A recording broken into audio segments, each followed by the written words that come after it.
welcome to CBC, welcome back to Chelsea Bola Channel. Apa kabar semua? Saya berharap teman-teman semua dalam keadaan baik dan sehat selalu. Setelah kita ditahan imbang oleh Wrexham 2-2, jadi teman-teman itu jangan kesal, apalagi marah dengan hasil tersebut. Karena sebenarnya pertandingan pre-season ini kita tidak perlu terlalu peduli ya sama hasilnya. Kenapa?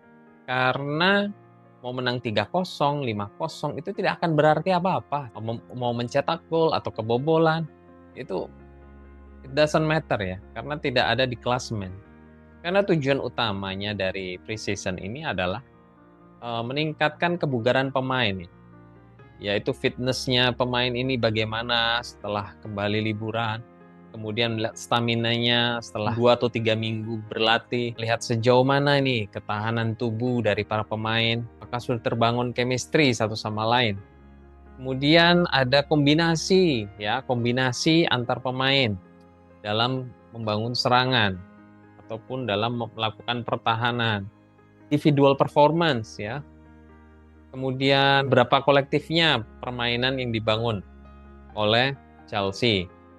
Dan seberapa besarnya para pemain ini memahami filosofi yang diusung dari Enzo Maresca. Jadi itu dulu yang mestinya kita pahami dari apa arti pre-season ini. Tidak perlu langsung kita menghakimi pelatih dan juga para pemain dari performance baru one match ini. Mengingat para pemain ini baru saja berlatih sekitar 2 minggu lalu, sedangkan Wrexham itu sudah melakoni pre-season sejak 13 Juli dan telah melewati 2 friendly match sebelum lawan Chelsea kemarin. Sehingga wajar nih, kesiapan fisik dari Wrexham itu lebih bagus daripada Chelsea. Oke, mari kita bahas performance dari masing-masing individu. Opini dari saya ini sebenarnya bukan menghakimi loh. Nah, jadi perlu digarisbawahi. Jadi apa yang saya ungkapkan ini hanya berdasarkan penilaian saja. Yang mana para player ini yang mungkin masih underperforms, yang belum siap ataupun yang sudah lebih siap dalam pertandingan. Jadi saya akan membagi menjadi 2 tim, first half dan second half. Karena pemain yang turun itu 90% itu berbeda dari babak pertama dan babak kedua. Dan hanya Chukwuemeka saja yang stay dari awal hingga akhir pertandingan. Oke, kita langsung masuk saja ke dalam grafik dari line up dari Chelsea yang di first half. Oke, kita mulai dari pemain yang paling gemilang. Yaitu Marc Guiu. Marc Guiu ini pemain baru dari Barcelona yang dibeli oleh Chelsea kemarin. Pemain ini sangat muda, ya, sekitar 18 tahun atau 19 tahun. Dan Marc Guiu ini dapat melakukan high pressing back daripada Wrexham ya, dan sangat gesit, sangat lincah. Dan dia terlihat sangat nyaman ya, karena sebagai striker ini terlihat sangat dewasa ya.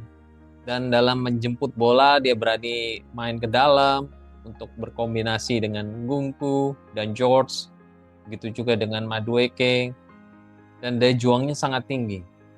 Kekuatannya itu ada di bodinya, jadi dia berani beradu body dengan pemain lawan.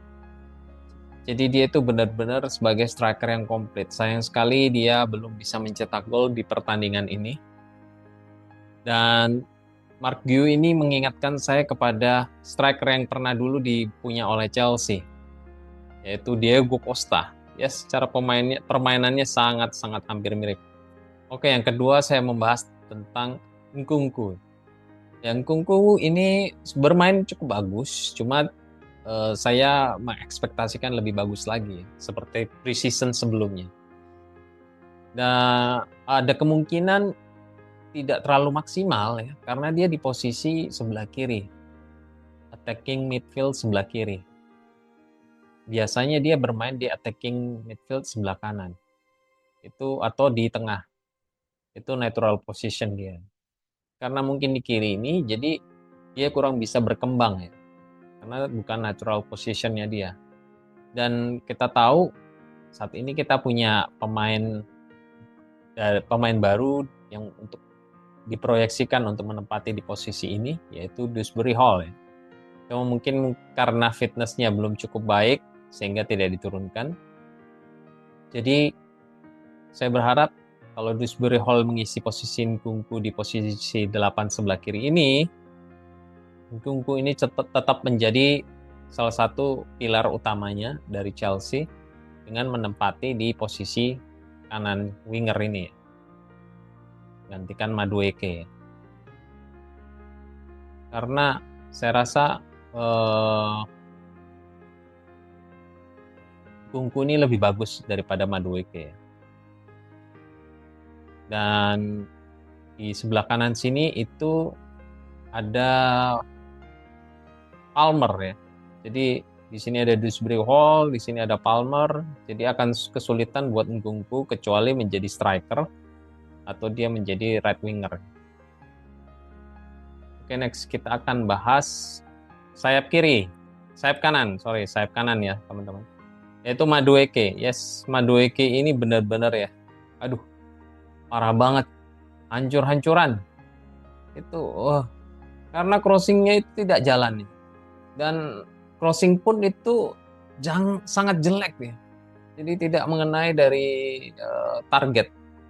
Tidak seperti musim lalu. Dan dribblingnya itu belum kembali seperti musim lalu. Dan kombinasinya itu tidak terlihat ya antar pemain. Kemudian kebiasaan running antar channel ini itu tidak ada. Jadi tidak terlihat sama sekali. Jadi sebaiknya training lebih intens lagi untuk mengeluarkan potensi terbaik seperti musim lalu dari Madueke. Oke, next kita bahas Tariq George. Ya, pemain muda Inggris berumur 18 tahun ini kemarin bermain di winger kiri. Sangat impresif ya teman-teman. Jadi saya tidak ekspektasi dia dapat bermain yang sangat agresif dan juga skillful dan intensitas yang cukup tinggi ya, untuk menyusuri pitch di sebelah kiri ini. Dan jujur Lee, George ini lebih baik daripada Sterling yang masuk di babak kedua. Oke, next kita bahas Chukwuemeka. Ya, bermain biasa-biasa saja. Dan di babak pertama kurang begitu efektif ya. Saya tidak tahu kenapa mereka tidak bertukar ya. Yang posisi naturalnya seperti ini. Karena Chukwuemeka itu sejatinya natural position di sebelah kiri, sedangkan Nkunku di sebelah kanan. Dan Chukwuemeka ini baru bagus di babak kedua. Babak kedua ini dia ditempatkan di attacking midfield di sebelah kiri, di mana dia menempati natural posisi dia. Jadi pergerakannya di babak pertama ini terlihat sangat terbatas dan juga meningkatkan kualitas syutingnya ya, karena beberapa kali syuting itu melambung di atas mister gawang. Jadi kemungkinan karena ini ada di Palmer, kemudian ini ada Dewsbury Hall, kemungkinan akan di loan atau menjadi pelapis dari Dewsbury Hall ya di sebelah kiri nanti. Oke, next kita bahas pemain berikutnya yaitu Lavia. Ya, Lavia ini menjadi salah satu pemain yang cemerlang. Dia menjadi defensive midfielder yang berhasil menjaga ritme dari permainan ya, sehingga dapat menyelesaikan tugasnya di first half dengan tidak kebobolan. Sehingga para back dan kiper ini, Sanchez, tidak terlalu banyak kerja keras. Dengan adanya Lavia ini, sepertinya kita punya pemain yang baru ya teman-teman. Mengingat Lavia ini di musim lalu itu cedera yang berkepanjangan dan hanya sempat bermain ya sebagai pemain pengganti sekitar 1 atau 2 match saja ya. Setelah itu kembali lagi cedera. Impact-nya itu Lavia ini sangat terasa ya saat memasuki babak kedua, pada saat Lavia dan Reece James ini ditarik digantikan pemain yang lain, yang mengakibatkan di babak kedua ini kita kehilangan kendali dan harus kebobolan 2 gol. Oke, next kita bahas Reece James. Yes, Reece James juga sangat bermain ordinary ya, biasa-biasa saja sebagai inverted right back ya. Dan James terlihat sangat stuck ya, sehingga tidak seperti peran dia yang sebelumnya di mana bisa membantu serangan di sebelah kanan dan memberikan crossing dan melakukan shooting dari channel sebelah kanan ini. Tapi kemarin itu sama sekali tidak terjadi ya, karena mungkin lebih fokus ke defensif. Oke, next kita membahas Colwill. Colwill ini bermain cukup baik di posisi central back di bagian kiri, karena dia merangkap sebagai left back juga. Ya. Namun karena Reece James yang menjadi inverter, maka Colwill ini seperti terperangkap. Jadi hanya fokus bertahan saja. Dia tidak bisa mengembangkan dirinya untuk overlapping yang biasa dia lakukan dan mengirimkan umpan. Namun saya rasa terlihat nyaman dan suitable dengan peran tersebut. Oke, next kita bahas Badiashile. Badiashile ini tidak kelihatan performanya ya, karena tahanannya mereka ini dapat di cover oleh Lavia dan James. Di sisi distribusi bola, passing secara horizontal saja ya. Dan mungkin kalau ke vertikal tuh hanya ke Lavia dan James. Tidak ada overlap ke depan ataupun memberikan umpan lambung langsung ke striker seperti yang dulu biasa dilakukan Thiago Silva ya. Oke, next kita bahas mengenai Tosin.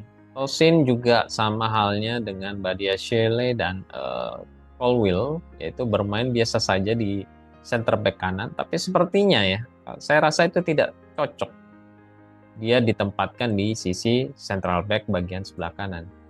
Karena dia itu sebenarnya center back di sentral, jadi di tengah sini. Tapi karena ada Badiashile yang kekuatannya di kaki kiri, jadi Tosin ini digeser ke sebelah kanan. Dia terlihat sangat kaku di sebelah kanan ini, sehingga tidak dapat build up permainan untuk dapat mendistribusikan bola secara vertikal langsung ke winger ataupun langsung ke striker. Dan sebenarnya yang comfortable di posisi ini adalah Chalobah. Namun kita tahu ya, Chalobah ini tidak ikut karena mau dijual oleh Chelsea. Jadi sangat sayang sekali. Jadi ketiga back ini tidak terlihat penampilannya karena tercover oleh performance excellent dari Lavia dan juga James. Yang terakhir kita bahas di first half ini adalah Sanchez, mana kiper ini bermain biasa saja, hanya menyelamatkan satu tembakan. Namun dalam build up permainan seperti yang digadang-gadang tidak terlihat ya. Jadi tidak build up membawa bola untuk berikan ke Colwill. Babak pertama dari Sanchez ini tertolong oleh back dan defense untuk mengcover dari pertahanan Chelsea. Oke, next kita bahas yang kedua. Yang pertama saya bahas adalah player dari belakang ya, Bergstrom, yaitu kiper di babak kedua ini adalah pemain muda. Bermain ya buruk ya. Saya tahu ini teman-teman, ini kiper muda sebenarnya dan pemain akademi. Tapi sebenarnya tendangan yang kedua ini semestinya tendangannya itu sangat datar dari pemain Wrexham. Tapi dia melompat hendak menangkapnya. Sebenarnya kalau refleks kakinya itu bagus, semestinya bola tersebut dapat diblok. Sebenarnya kita juga punya kiper yang bagus dan berpengalaman, yaitu Bettinelli. Well, kemungkinan Maresca ini melihat di babak pertama ini kurangnya serangan dari Wrexham, sehingga dia cukup percaya diri untuk menurunkan pemain akademinya, yaitu Bergstrom. Oke, next kita bahas back di second half. Yang kedua, kita bahas back sebelah kanan, yaitu Acheampong. Yes, ngerti lagi-lagi ini adalah pemain muda ya, berumur 19 tahun. Mestinya tidak dihakimi ya. Tapi saya hanya menilai, lagi-lagi saya ingat. Ini hanya menilai dan berdasarkan penampilan kemarin, di mana penampilan dari Acheampong ini sebagai pemain muda ya cukup lumayan ya. Tapi ada kesalahan yang dilakukan sehingga berakibat gol. Pada saat itu ada, kalau nggak salah ada Ukuchukwu sama Acheampong ya. Saat itu mereka berdua sedang menguasai bola, tapi langsung diambil oleh pemain Wrexham dan kemudian terjadilah gol. Jadi saya harap Acheampong ini dapat terus berkembang, belajar dari para senior-senior di Chelsea. Kemudian kita bahas Wesley Fofana, Ya, Wesley Fofana ini terlihat underperform setelah setahun kemarin itu full injured ya. Dan bermain di babak kedua sebagai central center defender dan terlihat gagal total dalam mengkoordinir di lini pertahanan karena terlihat tidak nyaman bermain di sini di sentral. Karena biasanya dia bermain di center back di sebelah sisi kanan sini.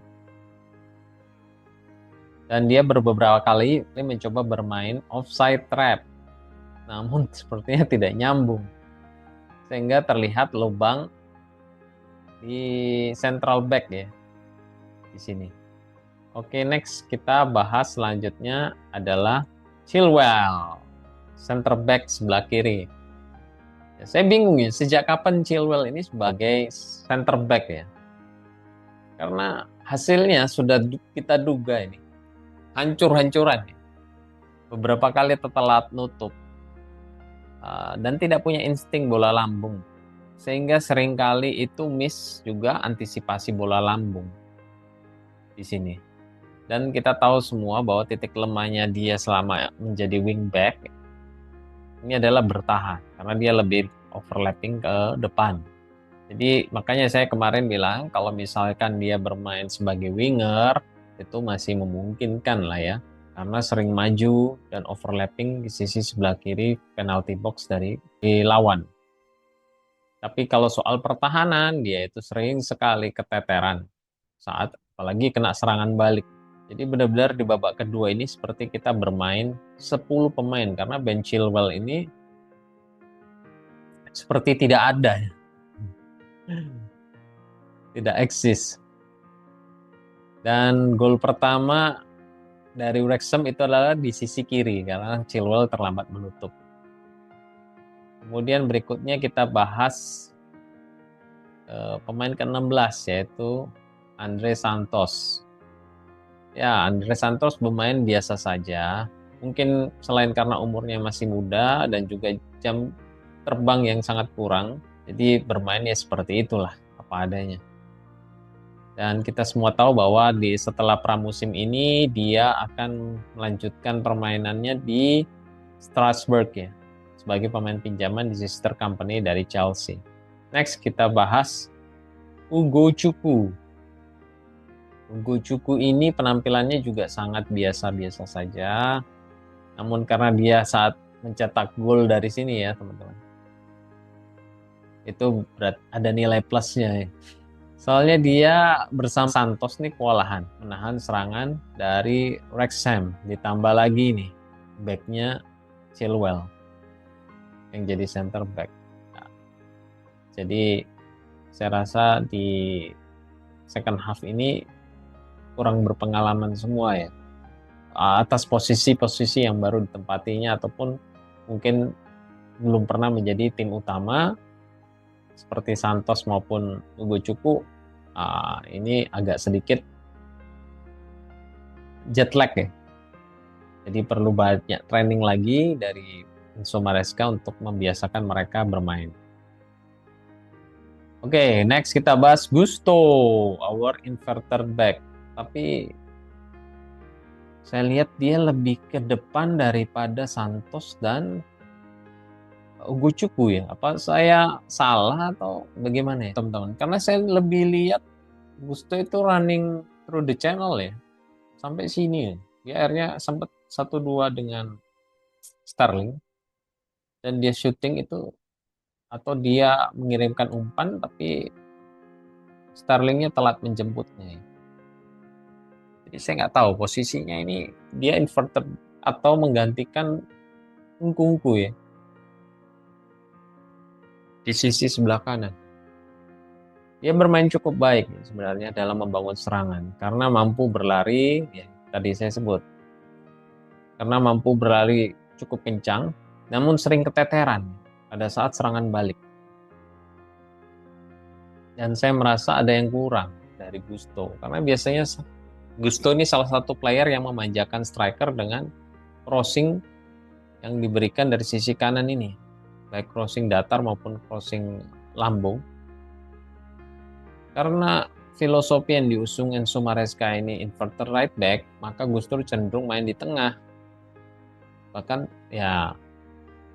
terlihat seperti bermain di posisi nomor 8. Jadi kemarin kita lihat sama sekali tidak ada crossing dari sisi kanan Gus Dur yang biasa kita nantikan.